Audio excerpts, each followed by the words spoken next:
So while presenting this topic, it's important to note that as part of the biggest show in the universe, obviously the biggest show in the universe, etc. There's some correlations here where men have some really cool projects, like they're about to do the Big Bang. They're apparently working on their people with this weird war they don't appear able to fight, and there's a whole lot of cool stuff in the Earth. There's a whole lot of cool stuff going on all other places too.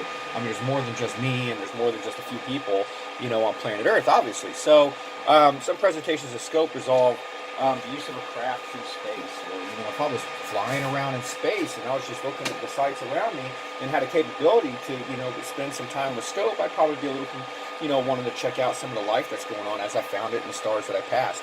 Or even as a vacationer on Earth, we want to go around and see the sights, we want to see what's going on, stop in and have a good time. And there's a lot to see in the solar system, and a lot to see around Earth, and a lot to see around the, local interstellar area. So, as part of a scope observation, it's important that I assemble this properly. And, there's not a lot going on in space that's really exciting, but every time someone sees, oh, we found another ET, they're all into it. I think it's interesting to develop scope the right sort of way. So, starting with science, obviously I have a scientific foundation, a governmental observation for some possibilities for where I can go with this, absent, some popular appeal. Obviously it's something that I enjoy, it's something I can use for my science. But there's going to be other ways to talk about and develop this besides, hey, I'm just going to collect a bunch of videos.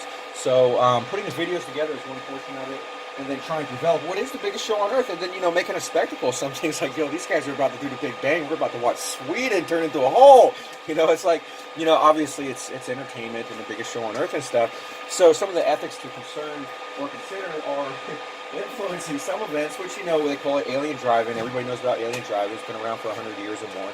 And so there's a lot of ways to develop this. And then across the video segments, I've got thousands and thousands of videos I can post relative to extraterrestrials and, some region of the solar system or space, and then providing a live feed so people can say, yo, we saw all this stuff. I can come back and look at this anytime, or just come back and see the highlights, or, sit down and watch it.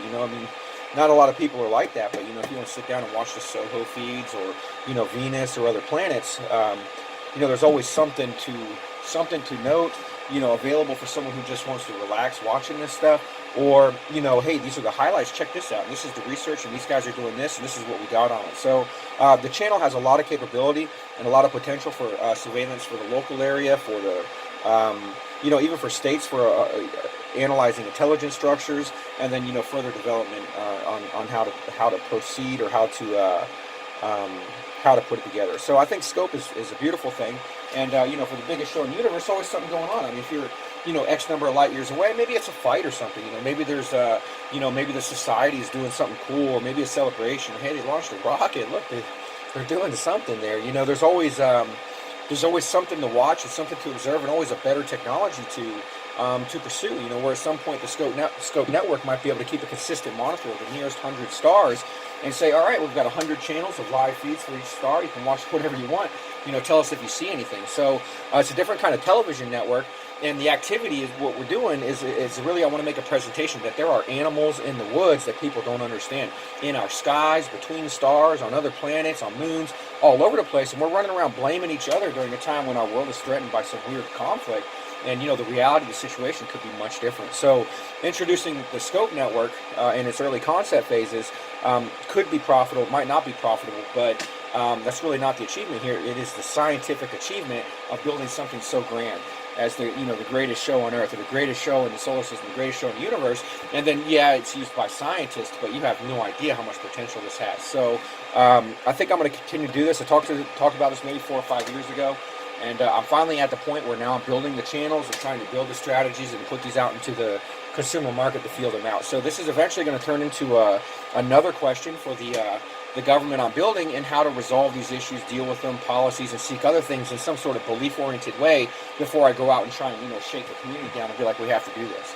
So